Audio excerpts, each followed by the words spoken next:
궁금한 뒷이야기를 들어보면서 물음표가 느낌표로 바뀌는 뉴스의 재구성 뉴스야 시간입니다. 오늘은 정치부 류병수 기자와 함께합니다. 자, 첫 번째 물음표 보죠. 네, 첫 번째 물음표는요.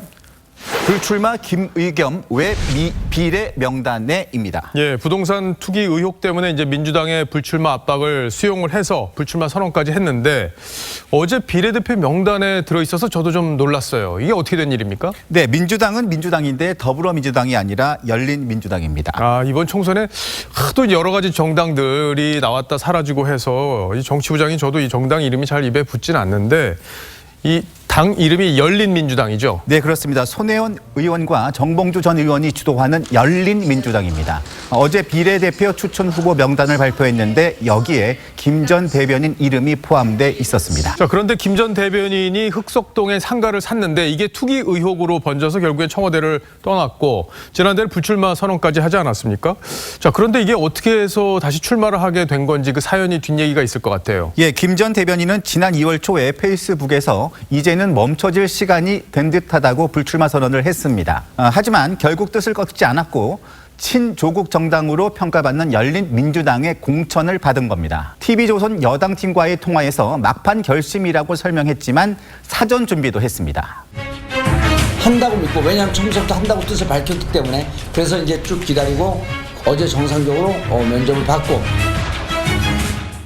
또 오늘 SNS에는 열린민주당과 더불어민주당은 형제당이라면서 문재인 정부의 성공을 위해서 굽이치다 다시 한 바다에서 만날 것이라고 선거 후 합당을 기정사실화했습니다. 결국에 불출마 선언을 했다가 마음이 어떤 경인지 모르겠지만 바뀌긴 바뀐 거군요. 이분이 이제 한겨레 신문 기자 출신인데 금배지를 달겠다는 열정이 참 대단해 보입니다.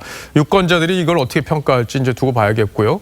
근데 이제 열린민주당 비례 명단을 보면 유독 이제 조국 전 장관과 가까운 분들이 많이 보여요. 네, 맞습니다. 조국 전 장관 입시 비리에 연루된 그래서 기소가 된 최강욱 전 청와대 공직기강 비서관도 눈에 띕니다. 근데 이분이 이제 공직자 사퇴 시한인 그 당일에 사표를 냈는데 그때 저희 기자들이 청와대에 많이 물었단 말이에요. 근데 출마 안 한다 분명히 이렇게 청와대에서 얘기를 했었거든요. 네, 맞습니다. 사표 제출 전후에 청와대는 TV조선 취재진에게 최 전 비서관이 총선 불출마 뜻을 전해왔다고 밝혔었는데요.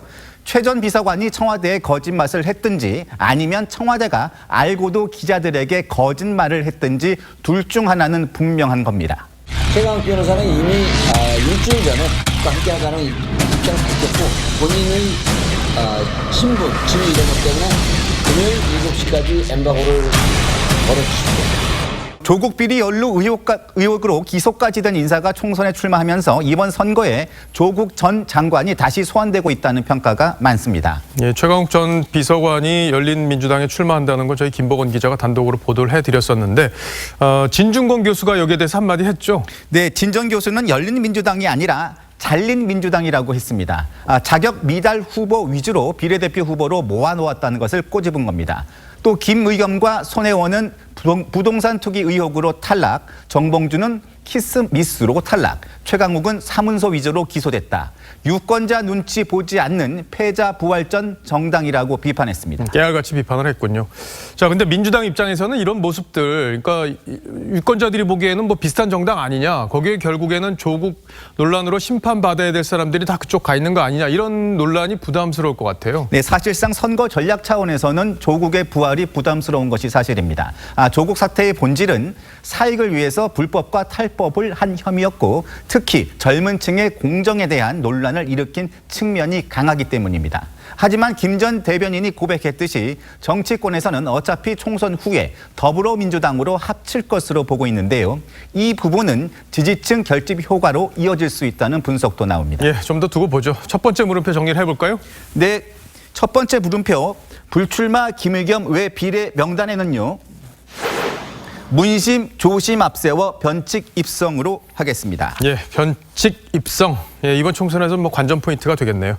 자, 다음 물음표로 가보죠. 예, 두 번째 물음표입니다. 두 번째 물음표는요.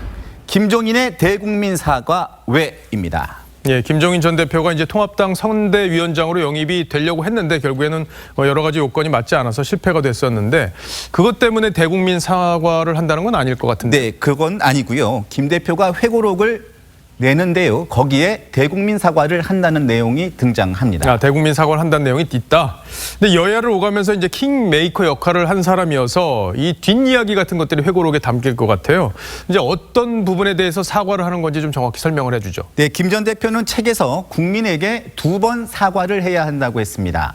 하나는 박근혜 정부가 태어날 수 있도록 했던 일이고 다른 하나는 문재인 정부가 태어날 수 있도록 했던 일이라고 했습니다. 김 전 대표는 2012년 대선 때 박근혜 후보의 공동선대위원장이었습니다. 박 대통령에 대해 한마디로 내가 사람을 잘못 봤다고 혹평했습니다. 예, 사람을 잘못 봤다. 자, 근데 기사를 저도 좀 찾아봤는데 이 삼성과 관련된 부분들도 눈에 띄더라고요. 네, 김 전 대표는 박 전 대통령의 탄핵이 삼성의 마수에 걸려든 것이라고 했습니다. 나도 모르는 최순실의 존재를 삼성이 찾아낸 부분에 놀랐다고도 회고했는데요. 그러면서 최순실 게이트가 아니라 삼성 게이트로 불러야 한다고 했습니다. 이 삼성의 정보력이 참 대단한데 부메랑이 된 측면도 있죠. 자, 문재인 정부에 대해서는 뭐라고 했습니까? 좀 더 직설적으로 표현을 했습니다. 문재인 대통령이 편안하게 임기를 마칠 가능성이 극히 낮아 보인다고 했고요. 마치 천하를 손에 넣은 것처럼 판단하고 행동하고 있는 중이라고 했습니다. 문 대통령이 민주당 대표 시절인 2016년 총선 당시에 같이 있었던 일화도 소개했는데요. 문 대통령이 나보고 비례대표를 하시면서 당을 맡아달라고 해놓고선 셀프 공천 논란이 나오자 입을 닫은 채 은근히 그 사태를 즐겼다고도 했습니다. 저도 기사들을 좀 봤는데 이제 김 전 대표의 이야기 중에서 이 모든 게 국민의 선택이었지만 국민이 그런 선택을 할 수밖에 없는 조건을 만들어준 책임, 그 책임에 대해서는 통감한다. 이런 부분이 저도 눈길이 갔습니다. 자, 두 번째 물음표도 정리해보죠. 네, 김종인의 대국민 사과 외는요. 노정객의 만시지탄으로 하겠습니다. 예, 만시지탄, 뒤늦은 후회 이런 뜻이죠. 잘 들었습니다. 자, 지금까지 류병수 기자였습니다.